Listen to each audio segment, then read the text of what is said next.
ಲೇ ರಾಮ, ಸತ್ಯ ಧರ್ಮಕ್ಕಿಂತ ಹರಿತವಾದ ಪೆನ್ನಂಬಾಸ್ತರದಿಂದ ನಮ್ಮ ನೀಚತನದ ಕೃತಿಗಳನ್ನು ಪೇಪರ್ನಲ್ಲಿ ಪ್ರಿಂಟ್ ಮಾಡಿಸಿ ಈ ಸಮಾಜ ಜನತೆಗೆ ಓದಲು ಕೊಡ ಹಣೆ ಬರ. ಈಗಾಯ್ತಲ್ಲಂದು ನನಗೆ ದುಃಖವಾಗುತ್ತಿದೆ. ಆದ್ರೆ ಏನು ಮಾಡೋದು, ನಿಜ ಬಗಳು. ನಮ್ಮ ನೀಚತನದ ಕೃತಿಗಳು ಪೇಪರ್ನಲ್ಲಿ ಬಿಟ್ಟಿದ್ದು ನಿಜ ಬಗಳು. ಲೇ ತಾಯಿಗಂಡನೆ, ನಿಮ್ಮ ಆವಾಜಿಗೆ ಬೆದರಿ ಬೆಂಡೆಕಾಯಿ ಆಗಿ ಕೇಳಿದ ಕ್ಷಣ ನಿಮ್ಮ ಕೈಗೆ ಪುಸ್ತಕ ಕೊಟ್ಟು ಹೋಗಲು ನಾನೇನು ಸೆಂಟರ್ ವಂಶದಲ್ಲಿ ಜನಿಸಿಲ್ಲ. ವೀರ ವಂಶದಲ್ಲಿ ಹುಟ್ಟಿರುವ ಸಂಗೊಳ್ಳಿ ರಾಯಣ್ಣ.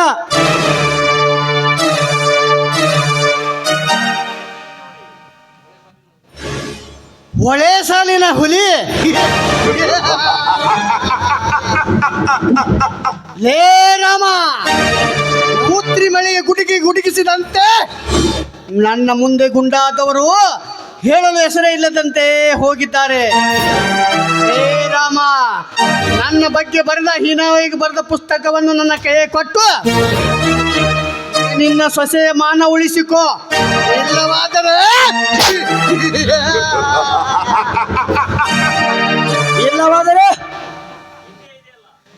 ಇದೆಯಲ್ಲ, ಈ ನಿನ್ನ ಸೊಸೆ ಎಂಬ ಫಲವತ್ತಾದ ಭೂಮಿಯಲ್ಲಿ ಮೂಡಿ ಹಿಂಡು ಬೀಜ ಬಿತ್ತುವುದೇ ನನ್ನ ಗುರಿ. ಲೇ ತಾಯಿಗಂಡನೆ, ನಿಮ್ಮಂತ ನಿಷ್ಕಮಲ ರಾಜಕಾರಣಿಗಳು ಈ ರಾಮರಾಜ್ಯದಲ್ಲಿ ಜನಿಸಿರುವಾಗ ರಾಮರಾಜ ರಾವಣ ರಾಜ್ಯವಾಗಿ ಬೆಳೆಯುತ್ತಾ ಅವನಂತಿನ ಅಂಚಿನಲ್ಲಿ ಬಂದು ನಿಂತಿದೆ. ನಿಮ್ಮಂತವರ ಪಾಪ ಹೆಚ್ಚಾಗಿ ಆ ಮಳೆರಾಯನು ಸಹಿತ ಮುನಿಸಿಕೊಂಡಿದ್ದಾನೆ. ಎಲ್ಲಿ ನೋಡಿದರೂ ದನ ಕರುಗಳಿಗೆ ಕುಡಿಯಲಿಕ್ಕೆ ನೀರು ಇಲ್ಲ, ರೈತರಿಗೆ ಗೋಳಾಟ ತಪ್ಪಲಿಲ್ಲ. ಅಂದ ಮೇಲೆ ನಿಮ್ಮಂತವರಿಂದ ರಾಮರಾಜ್ಯ ಸ್ಥಾಪಿಸುವುದು ಅಸಾಧ್ಯವಾದ ಮಾತು. ರಾಮರಾಜ ಲೇ ರಾಮರಾಜ ಸ್ಥಾಪಿಸುವ ಮರಿಗಾಂಧಿ ಹುಲಿಯಂತೆ ಗುಡುಗಿದರೆ ಗಂಡುಸ ನರ ಕತ್ತರಿಸುವನು ಮಗನೇ. ಸುಮ್ಮನೆ ಮೈಸೂರು ಶಿಲಾಬಾಲಕೆ ಅಂತಿರುವ ನಿನ್ನ ಮುದ್ದಿನ ಸೊಸೆಯನ್ನು ಮೂರು ಲೋಕರ ಗಂಡ ಅನಿಸಿಕೊಂಡ ದೇವೇಂದ್ರ ಮಂಚಕ್ಕೆ ಇವತ್ತು ರಾತ್ರಿ ರಾಣಿ ಮಾಡಿಸು. ಕಣ್ಣು ಕಾಣದ ಕುರುಡನಂತೆ ಹೊರಟು ಹೋಗು. ಏನಾಗ್ಯ ಮುದ್ದಿನಂತ ಸೊಸೆಯನ್ನು ನಿಮ್ಮಂತ ನಿರ್ಗುಣರ ಕೈಲಿ ಕೊಟ್ಟು ಹೋಗಲು ನಾನೇನು ನಿನ್ನ ತರ ತಲೆ ಹಿಡ್ಕನಲ್ಲ. ಪ್ರಾಣ ಹೋದರೂ ಮಾನ ಉಳಿಸಿಕೊಳ್ಳುವ ರೈತನ ಮಗ.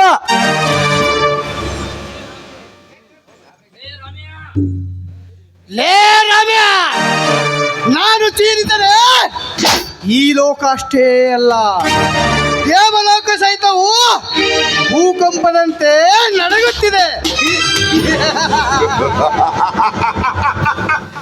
ಇನ್ನು 42 ವಯಸ್ಸು ದಾಟಿದರು ಇನ್ನು 18 ವರ್ಷದಂತ ಯುವಕನಂತೆ ಬಿಸಿ ರಕ್ತ ಶರೀರದಲ್ಲಿ ಕುದೀತಾ ಇದೆ. ಲೇ ರಾಮ,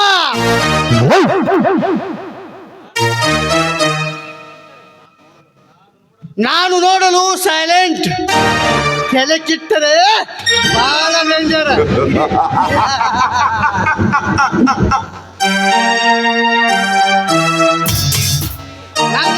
ನನ್ನ ಸೂರತನಕ್ಕೆ ಮಾತನಾಡಿದರೆ ಈ ನಿನ್ನ ಸೊಸೆಯ ಶೀಲದ ಜೊತೆಗೆ ನಿನ್ನ ಹೆಣವು ಸ್ಮಶಾನಕ್ಕೆ ಸೇರಿರುತ್ತದೆ, ವಿಚಾರಿಸು.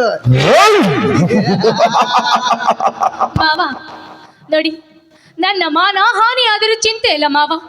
ನೋಡಿ, ನಿಮಗೇನೋ ತೊಂದರೆ ಆಗೋದು ಬೇಡ. ದಯವಿಟ್ಟು ಇವರಿಗೆ ನನ್ನನ್ನು ಒಪ್ಪಿಸಿ ಇಲ್ಲಿಂದ ಹೊರಟು ಹೋಗಿ ಮಾವ, ಹೊರಟು ಹೋಗಿ. ಶೀಲಾ, ಬೇಡಮ್ಮ, ಬೇಡ. ನನ್ನ ಪ್ರಾಣ ಹೋದರೂ ಪರವಾಗಿಲ್ಲಮ್ಮ. ನಿನ್ನಂತ ಗರತಿತನದ ಪಾವಿತ್ರ್ಯತೆ ಉಳಿಯಬೇಕು. ಏ ದೇವೇಂದ್ರ, ನಿನ್ನ ವೈರತ್ವ ಏನೇ ಇದ್ದರೂ ನನ್ನೊಂದಿಗೆ ನನಗೆ ಯಾವ ಶಿಕ್ಷೆ ಬೇಕಾದ್ರೂ ಕೂಡ ಪರವಾಗಿಲ್ಲ. ಆದರೆ ನನ್ನ ಸೊಸೆ ಮಾನ ಪ್ರಾಣಕ್ಕೆ ಕೈ ಹಾಕಬೇಡ, ಎಚ್ಚರ.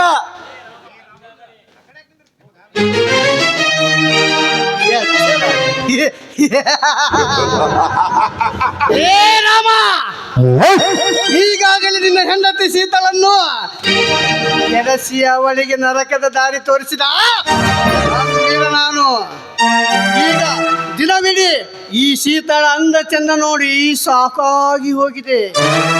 ಇವತ್ತು ಆ ದೇವರು ಒಳ್ಳೆ ಮೂರ್ತು ಕೊಟ್ಟು ಕಳಿಸಿದ್ದಾನೆ. ಶೀಲ, ಇವತ್ತು ನಿನ್ನ ಶೀಲ ಓಂ ನಮಃ ಶಿವ.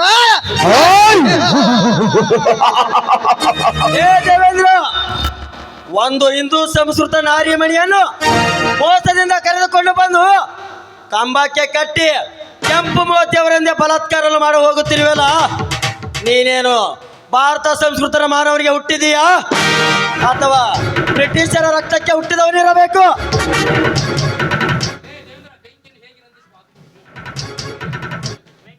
ಬೆಂಕಿ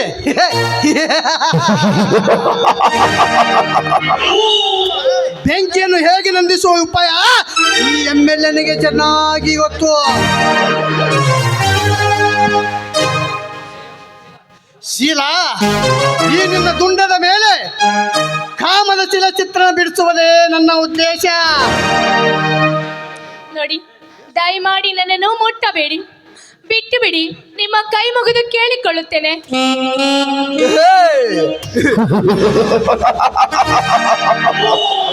ಮುಟ್ಟಿ ಮುತ್ತನಿಟ್ಟರೆ ಏನು ಮಾಡ್ತೀಯ?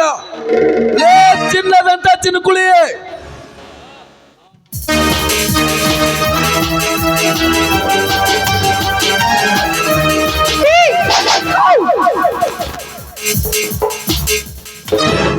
ಶೀಲ, ನಾನು ಮುಟ್ಟಿದೆ, ನನಗೇನು ಆಗಲಿಲ್ಲಲ್ಲ.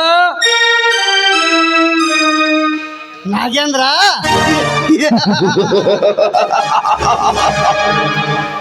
ಮುಟ್ಟಿದರೆ ಸೂಕ್ಷ್ಮ ಭಸ್ಮ ಆಗಲು ಇವಳೇನು 1000 TC ಸಪ್ಲೈ ಅಲ್ಲ. ಇದು ಹಳೆ ಇಸ್ತ್ರಿ ಪೆಟ್ಟಿಗೆ. ಈ ಇಸ್ತ್ರಿ ಪೆಟ್ಟಿಗೆಯಲ್ಲಿ ನಮ್ಮದ ಕಾಮದ ಅರಿಬಿ ಇಸ್ತ್ರಿ ಮಾಡಿಕೊಳ್ಳೋಣ. ಏನಂತೀಯ ನಾಗೇಂದ್ರ? ಮೊದಲು ಆ ಕೆಲಸ ಮಾಡೋಣ. ಮಾತಿಗೆ ಮಾತು ಬೆರೆಸುತ್ತಾ ಹೋದರೆ ಕೈಗೆ ಬಂದು ತುತ್ತು ಬಾಯಿಗೆ ಬರೋದಿಲ್ಲ. ದಣಿಯರ, ಅಕಸ್ಮಾತ್ ಇವಳು ಗಂಡ ಗೋಡಲ್ಲಿ ಮೈಲಾರಿ ಕೊಡ್ಲಿ ಹಿಡ್ಕೊಂಡ್ ಬಂದ್ರೆ ನಮ್ಮ ಕತೆ ಗೋವಿಂದಾಯ ನಮ. ಕತೆ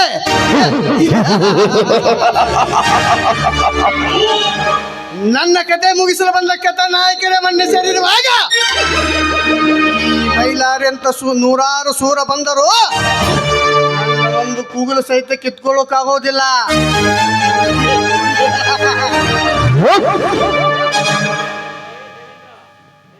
ಲೇ ದೇವೇಂದ್ರ,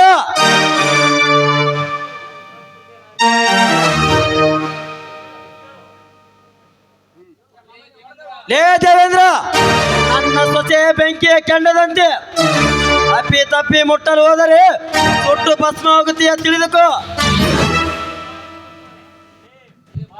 ಲೇ ಭಾರತೀಯ ನವಪುತ್ರನೇ, ನಿನ್ನ ಸೊಸೆ ಅಂದ ಚಂದವನ್ನು ಪಿನ್ನಾರದ ನಡೆಯಲ್ಲಿ ಚಾಪಿ ಹಾಯಿಸಿ ನನ್ನ ಫ್ರೆಂಡ್ ನಿನ್ನ ಸೊಸೆ ಅಂದ ಚಂದವನ್ನು ನಾರದ ನಡೆಯಲ್ಲಿ ಚಾಪಿ ಹಾಯಿಸಿ ಈ ದೇವೇಂದ್ರ ಮುಟ್ಟುವುದು ಕಣ್ಣಿನಲ್ಲಿ ಕಣ್ಣು ಇಟ್ಟು ನೋಡು. ದೇವೇಂದ್ರ, ಉರಿ ಹಚ್ಚಿಕೋ ನಿನ್ನ ಕಾಯಕವನ್ನು.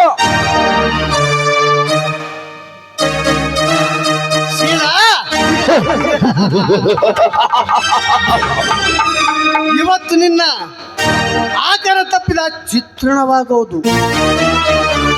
ಈ 3 ಲೋಕದ ಮುಕ್ಕಣ್ಣ ಕಣ್ಣು ಬಿಟ್ಟರೆ ಇವತ್ತು ನಿನ್ನ ಶೀಲ ಭಸ್ಮ ಆಗುವುದು.